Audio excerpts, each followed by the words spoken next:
আজ শেয়ার করব আমলকির মোরব্বা। শীতকালে আমাদের সর্দি কাশি লেগেই থাকে। আমলকির মধ্যে যেসব গুণ আছে সেসবের মধ্যে আছে সর্দি কাশিকে একটু দূরে রাখে।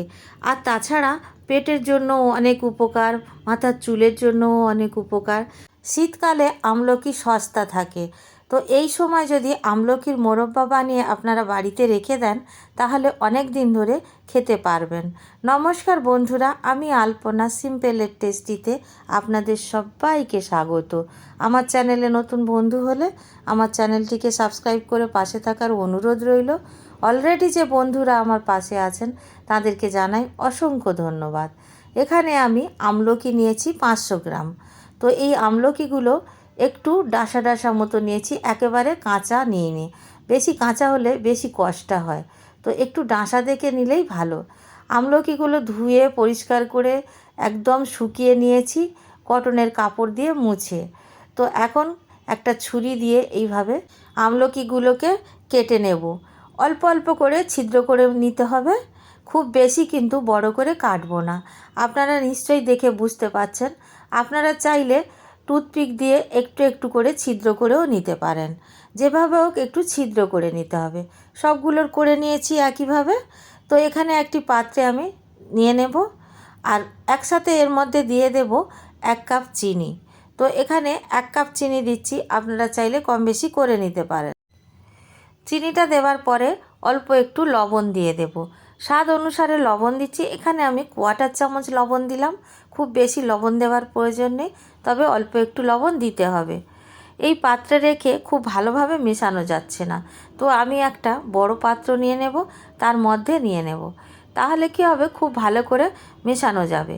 চিনি আমলকির গায়ে খুব ভালো করে এইভাবে মিশিয়ে নিতে হবে। লবণ চিনি দুটোই মিশিয়ে নিতে হবে এইভাবে মেশাতে মেশাতে চিনিগুলো একটু ভেজা ভেজা হয়ে যাবে। তাতে কি হবে, অনেকটা আমলকির জুসটা বেরোবে আর খুব ভালোভাবে মিশবে। তো এইভাবে আমি ঢাকা দিয়ে রেখে দেব। আধ ঘন্টা মতো আমি ঢাকা দিয়ে রেখে দিয়েছি।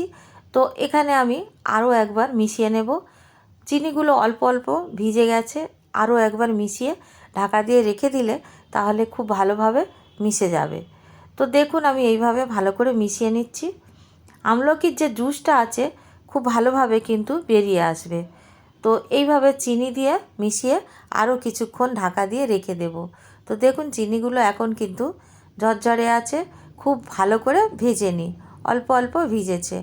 তো এখানে ঢাকা দিয়ে রেখে দিলাম। এখন আমি একটা মশলা রেডি করে নেব, মোরব্বা যাতে খেতে ভালো লাগে আর আমাদের সর্দি কাশিতেও উপকার হয়। 1 টেবিল চামচ এখানে আস্ত গোলমরিচ দিয়েছি, আর ছোট্ট একটা টুকরো দারচিনি দিয়েছি। তো 500 গ্রাম মোরব্বার জন্য এতটুকু মশলা যথেষ্ট। তো ভালো করে নাড়াচাড়া করে মশলাটাকে ভালো করে রোস্ট করে নেব, যাতে সুন্দরভাবে ভাজাও হয় আর মুচমুচে হয়ে যায়। এইভাবে একটু নাড়াচাড়া করে করে আমরা ভেজে নেব বা ড্রাই রোস্ট করে নেব। তো আমাদের রোস্ট করা হয়ে গেছে। এখন আমি নামিয়ে নেব গ্যাসের চুলা থেকে, আর ঠান্ডা করে রেখে গুঁড়ো করে নেব। তো এখন সাইডে রেখে দিলাম। এখানে ওই একই প্যানের মধ্যে আমি দিয়ে দেব চিনি যে মিশিয়ে রেখেছিলাম, লবণ চিনি আমলকির মধ্যে এখন দিয়ে দেব।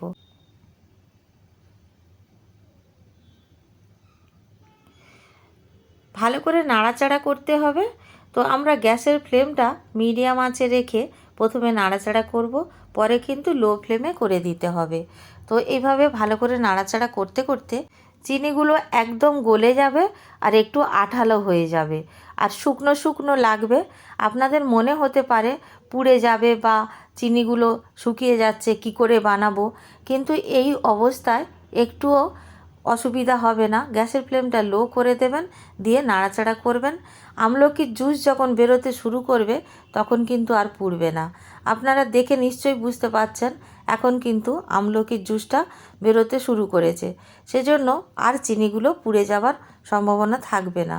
তো এইভাবে লো ফ্লেমে রেখে নাড়াচাড়া করতে হবে আর ঢাকা দিয়ে দিয়ে রান্না করে নিতে হবে বা মোরব্বাটাকে সেদ্ধ করে নিতে হবে। দেখুন আমি ঢাকা দিয়ে 4 মিনিট রেখেছিলাম। 4 মিনিট পর আমি আবার একটু নাড়াচাড়া করে দেব, যাতে সব দিকটা খুব সুন্দরভাবে সেদ্ধ হয়। তো নাড়াচাড়া করে নিয়েছি দেখুন এইভাবে। এখন আমি আবারও ঢাকা দিয়ে রেখে দেব।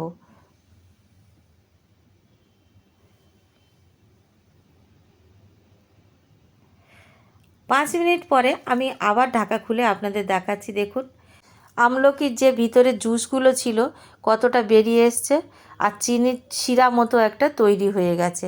বারবার ঢাকা চাপা দিয়ে দিয়ে আমাদের এইভাবে আমলকিটাকে নাড়াচাড়া করতে থাকতে হবে, আর একেবারে সেদ্ধ হয়ে যাবে।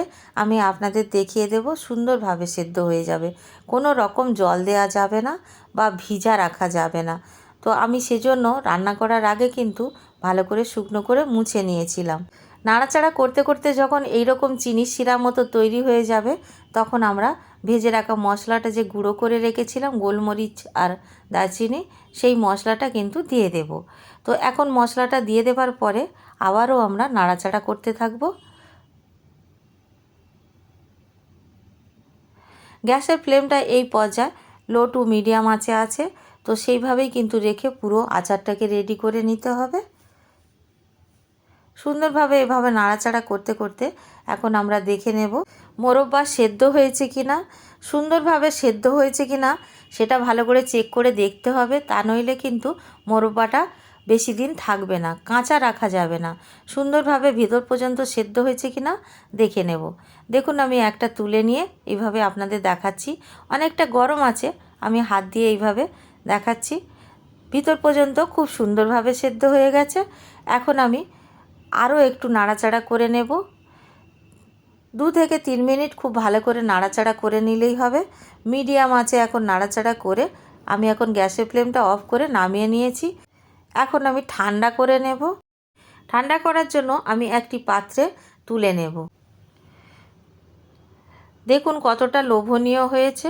আপনারা একবার অল্প করে বানিয়ে রেখে দেখবেন কেমন লাগে খেতে। যদি আপনাদের ভালো লাগবে তবেই কিন্তু আপনারা বেশি পরিমাণে বানাবেন।